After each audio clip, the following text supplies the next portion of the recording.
Hello everyone, there's another thing I want to get running for the Mega Drive SNES NES Classics. How about better updated cave shmups? We're talking Deathsmiles and so on. Let's check this out. This is one of the games in a subset. Okay.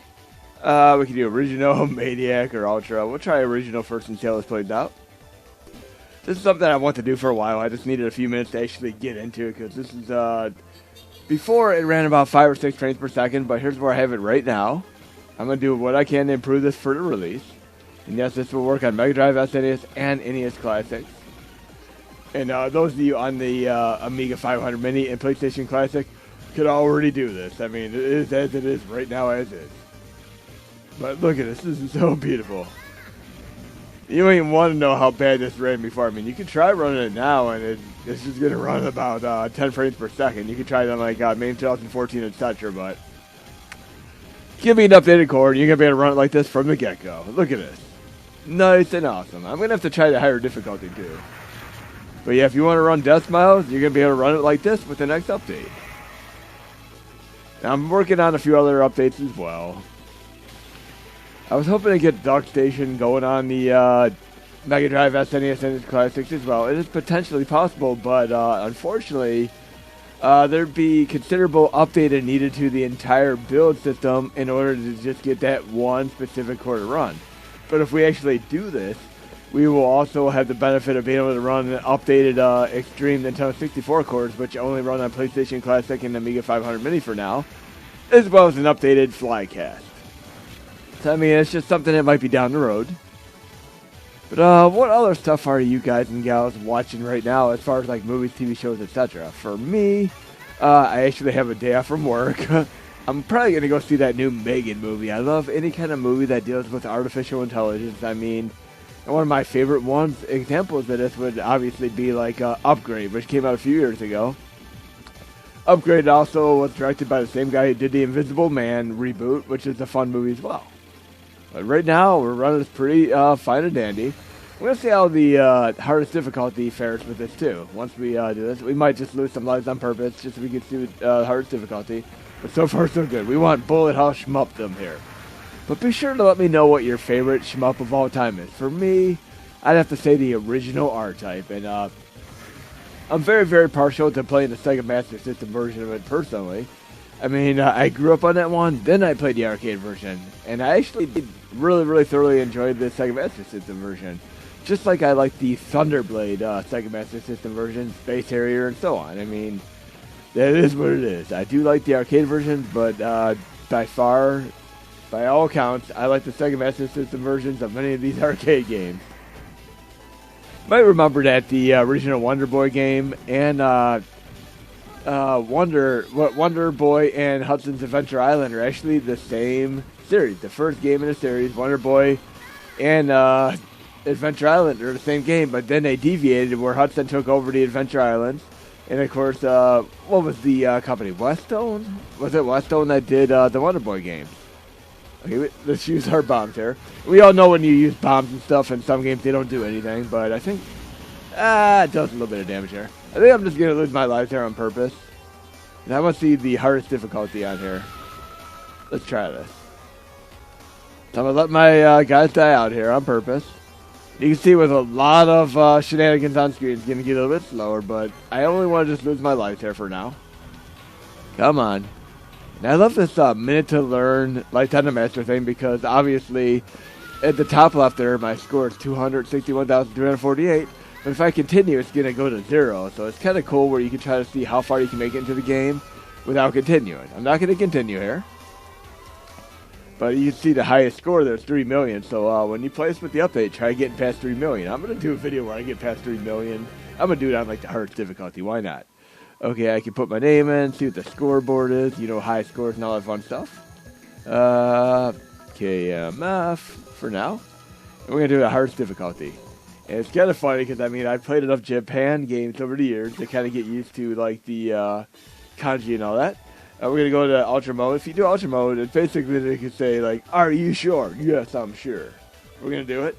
And we're going to go to, we could do wide power. We'll try this one here, see how this plays out. But we're going to do the, again, by doing a harder difficulty, they're not technically bullet sponges. You're just going to get a lot more fire on the screen. So let's see how crazy this gets.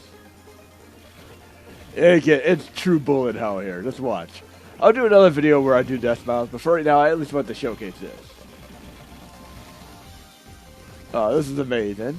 One of the best games, and I'm kind of curious if you can actually play this on like the PS5, all that fun stuff. If they have like a Cave Accolades collection, I know they have some of these on Steam. I'm just not sure if they ported them over to Xbox One.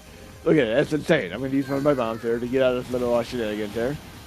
But just wait till some of these enemies should start. Look at this. Whoa, that's crazy. Try getting through that little barrage. It's going to get even crazier, especially when you're on the boss battle. Love this kind of stuff, though. This is the bullet hell at its best. Use my bombs. Okay. Slugs. Like the green slimes in like any kind of Dragon Warrior game or Final Fantasy game, etc. So far I haven't lost a life. We'll see how far I can make it before I lose a life. But it's going to get even more challenging. Again, I'm going to work on trying to improve. Oh, I lost a life there already. There we go. And you have multipliers too, like as far as like how long you can go before you die. But I don't think I'm going to be able to get that. Oh, well, look at that high score there. High score like what, 1 billion. So it's like 3 million on the other one for the hard difficulty. Oh, for the normal difficulty, sorry. Whoa, whoa, whoa, whoa. There we go. Okay. And I'm also probably going to, on Netflix, watch the new Kaleidoscope series. I'm not sure exactly what to expect of it, but they said you can pretty much watch any of the episodes, save for the last episode, in any sequential order or non-sequential order, because they will all take on a new meaning. And I've only seen this type of thing done one time in the past, to my recollection. I'm talking like the movie Vantage Point with Forrest Whitaker. Not Morgan Freeman, Forrest Whitaker.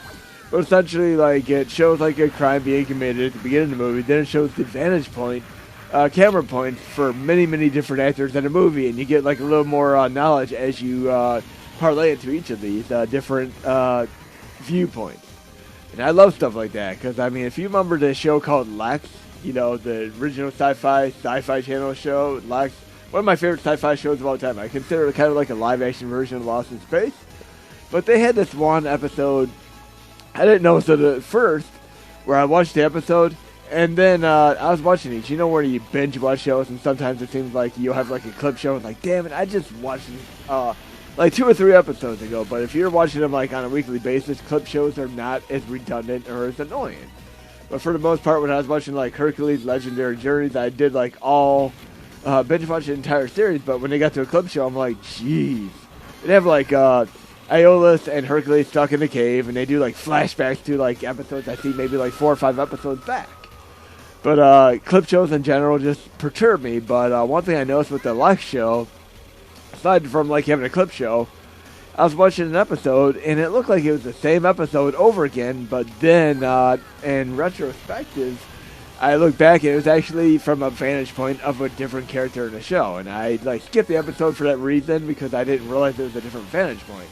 But yeah, check out Kaleidoscope, let me know what you think, and most definitely, my recommendation for a movie, going old school, is check out Vantage Point. I mean, roughly like 10 years ago, but great, great movie. I've showed it to several people, and they've all appreciated it. Just like when you watch time travel movies, where you get a little bit more type of stuff on each concurrent time travel. And if you want to watch the most complicated time travel movie ever, I mean, people might say Tenet is complicated, but essentially it is, at a base value, it is like an Assassin's Creed plot line. And you'll see what I mean. Just, spoiler alert, collect all the parts of the weapon type of thing. But, but in essence, Primer is considered one of the most complicated time travel movies, but more or less, it is more about the terminology. They use a lot of big words, almost like a doctored scripture, where they write like that, like when you're trying to ask a doctor what's going on, and they tell you like 30, 40 letter words, like you have Shomanaudashchondria or something like that. Some crazy shenanigans. We'll see how the next stage plays out before we end this showcase. Okay? But yes, these games used to run at 5 to 10 frames per second and crash. I mean, it was a memory redux here.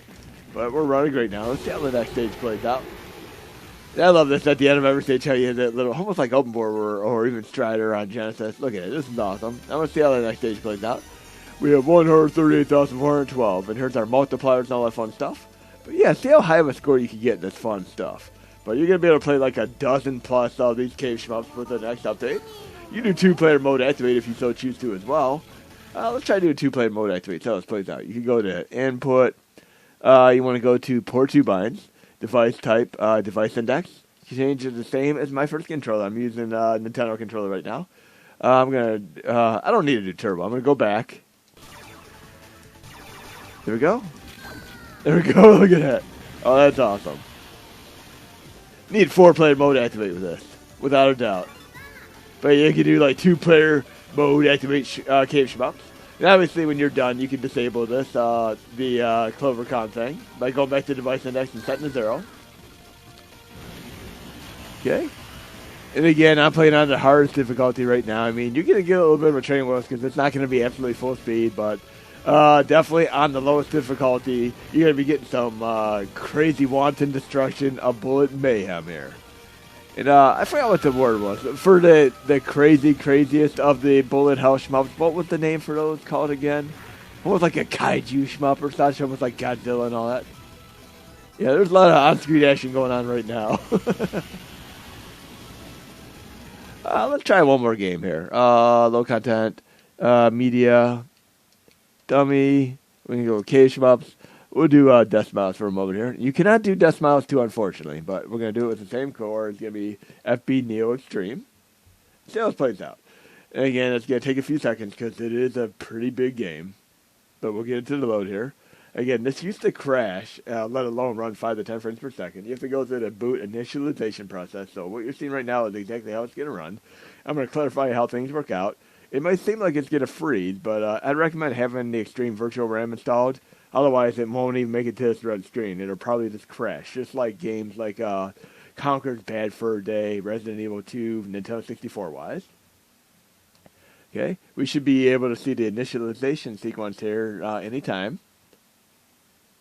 It's going to take a few seconds, then it'll just prompt on the screen here. It seems like it's going to crash or not even load. It's like, oh, I got this black screen, the game's not loading. But yes, it takes about 30 to 45 seconds to load some of these bigger games. The boot sequence should come up 3, 2, 1 contact. I mean, you can go get a drink, have a sandwich, all that fun stuff, wanted and abandoned. There we go. It almost seemed like it wasn't going to make it, didn't it? But it's going to make it. But yeah, if you load some of these bigger games, like the 50, 60 megabyte games, remember, you have like kind of like a load approximation here where you can't really go past 80 megabytes of data without the virtual RAM, and this depends on a case-by-case scenario core. I'm getting into more technical specs here, but for example, say the main 2003 Xtreme Core takes about 25 megabytes of data, add about a 50 megabyte game to that, it's not going to load. It's going to crash. But if you have virtual RAM installed, it'll load past that threshold of 80 megabytes. And this goes for the custom main samples as well. For example, if you're loading the NBA Jam and with the custom samples, if you don't have virtual RAM installed, the game is going to crash at about the half time show point. Okay? Check an EEPROM. And the other thing here is some of these games, they kind of lag and have lag spikes in the initial portion of the game. But once you get past the initial portion of the game, they're going to run much better. I'm going to give you an example of this when I run Deathsmiles. It might seem like the game is running crappy, but once you get past the first threshold point, which I call like a break point, like a lag break point, you'll see what I'm talking about. We're going to load this game here. See how this plays out. Okay, you see how we have a little bit of a lag spike there, but it will get better. And again, you're going to be able to have customizable control as far as some of these games, cave shmup-wise. Okay, you can do the hardest difficulty, level 1, 2, 3. We're going to go right to the first stage here, because I want to show you the lag spike thing. And I've shown this in videos before, but I'm going from the get-go here, so you get the best je sais quoi about how this is going out. Now, right when you start the game, it's just going to seem like it's going to run terribly, but just keep watching. Here's a lag spike right there, but then you're going to see the troll on the screen. Here we go. And our animation can come in. Castlevania style music, yes. But lagging ever so slightly right now. But keep an eye out. And here's where things are going to get quite interesting here. Now the game's going to run for a few seconds at a time. This is going to seem like it's going to start lagging. This happens on many platforms, not just mini classics. This happens on Android, etc. We can do our left and right shmup dumb here. Okay. So far so good.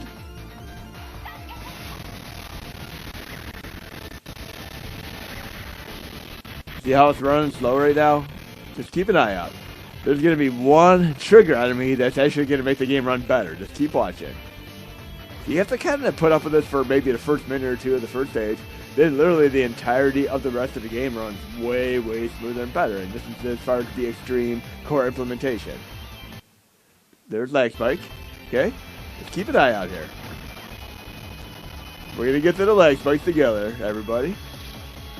You'll see the exact enemy. I'm going to point the enemy out to you. That's going to pretty much be the point from where the memory allocation is going to be much, much better. And memory allocation, from a technical vantage point perspective here, it's something you're going to be dealing with on PlayStation cores, Dreamcast cores, Nintendo 64, etc. And I've done what I can core-wise to get these as best optimized as possible. But there's one specific enemy on the screen here that's just going to make the... It's the same every time. I mean, you can jump to the higher difficulties, but if you want to play the game from the get-go, from beginning to end, you have to at least make it past this first portion here. And yes, you can use save states. So yes, you could do a save point from the very, very first lag spike point where it ends, and then you could go right back into it. But our high score is 27-3-6 right now. Right here. You defeat this enemy, the game starts improving from this point on. That's the best I could do as far as internally core code-wise. Okay?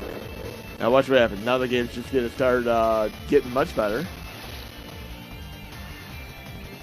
Now you won't see lag spikes quite as much anymore.